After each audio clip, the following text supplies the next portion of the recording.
What's good, YouTube? It's your boy Sneeze back with another video, man. And today we're gonna be reacting to Michael Jordan was a fairy as a Washington Wizard, man. Now y'all know they never showed no Washington Wizard highlights of Jordan. They only show the Bulls. They only talk about the Bulls. They never talk about if he was good on the Wizards or not. So now we're gonna see, man. You know what I'm saying? So let's get straight into the video. Before we get into the video, make sure you like, comment, subscribe, and smash that like button, man, and turn the post notifications on, man. So let's get straight into the video. MJ's years as a Wizard are MJ was underrated. actually really good as a Wizard. Still getting buckets. People need to talk more about how good MJ was with the Wizards. No, we don't. See? He already talking about it already, man. I don't want to hear nothing about this nigga was good on the Wizards. If you've been around basketball circles for a while now, you've certainly heard or seen things like this. There's a group of the population that believes that Jordan's 2 past prime years spent with the Washington Wizards contribute in some way to his claim as the greatest basketball player who's ever lived. I know very well, because I disagree. I said as much when I made the case for Jordan as the GOAT, choosing to ignore those 2 ignoble seasons and encouraging the greater basketball watching public to do the same. I have not stopped hearing about it since, so I'm here today to defend myself. Relevant backstory in 40 seconds. Michael Jordan retired from the Chicago Bulls for good at the end of the 1998 NBA Finals after hitting the game-winning shot at the end of Game 6 to capture Chicago's second three-peat in 8 years. In January of 2000, Jordan became a minority owner of the Washington Wizards and the team's president of basketball operations. A year later, the Wizards were still bad and ended up winning the draft lottery, taking Kwame Brown out of high school with the #1 overall pick in the 2001 and Kwame Brown, y'all remember this? That nigga sorry as hell. Why ain't even showing this shit? NBA draft. In September of that year, Jordan returned to the NBA as a guard for the Wizards at the age of 39. He would retire for the final time following the 2002-2003 NBA season at the age of 40. So what we're looking at is 2 seasons for the Wizards when Jordan was 39 and 40. Those who fight for Jordan in these years point out that in his first year with the Wizards, Michael had them contending for the playoffs at about a 500 winning rate. His season averages of about 23 points, 5.5 rebounds, and 5 assists are remarkable for someone his age. They'll point out that he suffered an injury and only played in 60 games, and that the Wizards saw an 18-game improvement from the year prior, with Jordan the only major addition that the team saw and were a vastly improved defensive unit. They'll also point out that in his second season, Jordan played in all 82 games, averaged 20 points, 6 rebounds, and about 4 assists, and that LeBron's averaging 25 points right now. He's 40 years old. They both 40 at this age, at this time, man. LeBron, he averaging 25. He averaging 7 assists. He averaging like 9 boards. And y'all trying to say Jordan is better than okay. There were moments in both seasons that saw Mike reach back and remind the world of who he really was. He scored 40 points at 40 years old. He scored 50 points at age 39. He hit a memorably clutch shot in the All-Star game. He had a 2-handed block against his former team, the Bulls, and so on. There were moments in those seasons when Jordan ignited and squeezed a couple more drops out of the talents of the greatest basketball player ever. I can't dispute that. And by the way, I am totally sympathetic to those people who want to defend these Jordan years. It's fucking cool to see Michael Jordan at 40 years old, still filling up the cup with turnaround jumpers and swooping layups. He's MJ, Air Jordan. It's just further proof that there was never a time when he wasn't good at basketball. But he wasn't great. And that's the point I'm trying to make. And I know that I'm about to talk shit about the GOAT, but hey, nobody made him come back. We hold every other great player to the standard of Michael Jordan. Why don't we do the same with Michael Jordan? Yeah, let's talk First about off, yes, he did put up stats. 40 at 40 is pretty crazy. 50 points at any age is an accomplishment. And to average a solid stat line in a professional sports league when you're pushing 40 is no easy feat. But is that what we're impressed with? Just that Michael could put up stats at an advanced age? Because that's what it seems like. There have been guys throughout basketball history who could put up stats that didn't mean anything. weak as fuck. We can dive deeper into most of the accomplishments of Jordan's time with the Wizards and poke pretty sizable holes in them. But first, we have to thank the sponsor of today's video, Manscaped. You've heard the name after some nicks and some too. Code Clayton during. Back to poking holes. The Wizards improved by 18 games when Jordan joined the Wizards and finished a sterling 37-45. Now, let's talk about something. This nigga went 37-45. If that had been LeBron, y'all would have been on his head. But y'all call this nigga the GOAT? Nah, man. Y'all hold LeBron to a higher standard. So my thing is, I have a question for everybody that's basketball fans. That's old heads, new heads. Answer this question for you, man. If LeBron went 37-45, right? Would y'all not be crucifying this man? This man is 40 years old right now. And you got people like Stephen A. And you got Skip Bayless saying, if he don't win the ring this year, he ain't the GOAT. Like, bruh, that man 40 years old. He averaging 25. Like, what y'all want from that man? But y'all want to settle for this. This nigga was 37-45. And missed the playoffs. And he missed the playoffs. LeBron would never.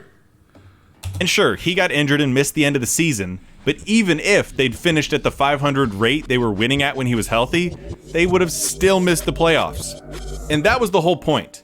Michael said he came back because he had an itch that needed to scratch, watching his team struggle to meet his lofty expectations. He wanted to come back, impart some wisdom, and teach the young guys how to win. Knowing what we know about Michael Jordan, we cannot be surprised that he did it this way. He's basketball Thanos. Fine. I'll do it myself. And yeah, the Wizards improved defensively, but to cite a single player, even Michael Jordan, as the sole reason for that improvement is a gross oversimplification that borders on irresponsible. Jordan ass. Defense in basketball is one of the hardest metrics to quantify, even today, and one player can only have so much impact on that end. But Jordan put up stats. He got buckets. He was still MJ. That he did. He put up points. Unfortunately, he took an inordinate amount of shots to get there. He ranked among the worst players in the league in efficiency metrics. He was the second worst player by efficiency, field goal percentage, 2001. Come on, look at this shit, man. This nigga was number 2. Now look at this shit, bro. Nigga was number 2. So basically, he was putting on stats, and they wasn't meaning nothing. Like nigga was putting on empty calorie stats. Nigga was stat stuffing. And shot a career low 41% from the field. And in that first season, his scoring did little to sway outcomes. In games where he scored 30 or more points, the Wizards were 7-9. His score 7-9. Games this nigga scored more than 30, they were 7-9. scoring dropped slightly in his second year as he improved his shooting to 45%, his second lowest career average. That increased efficiency helped the Wizards finish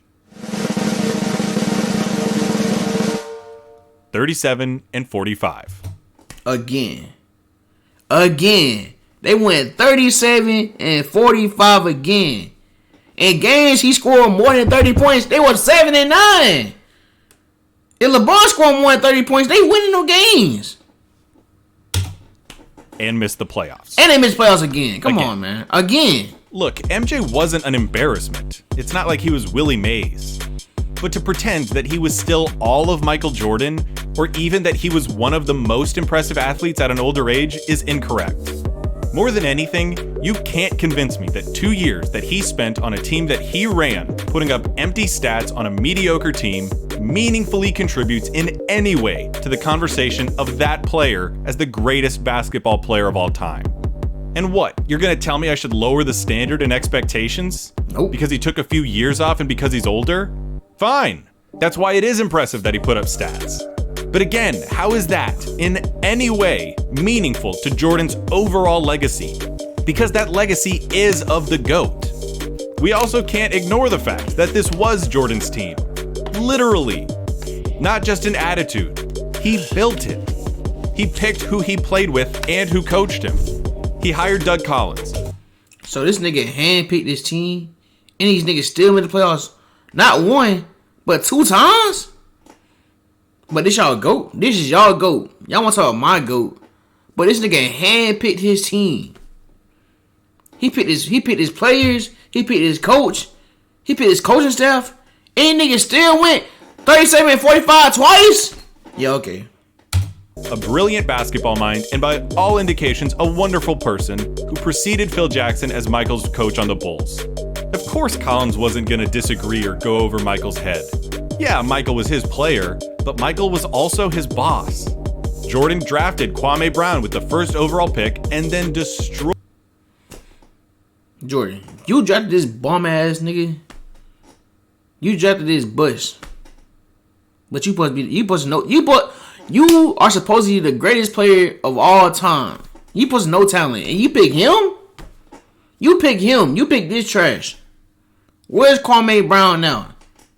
He at home like the rest of us. Destroyed the teenager's confidence with trash talk and insults.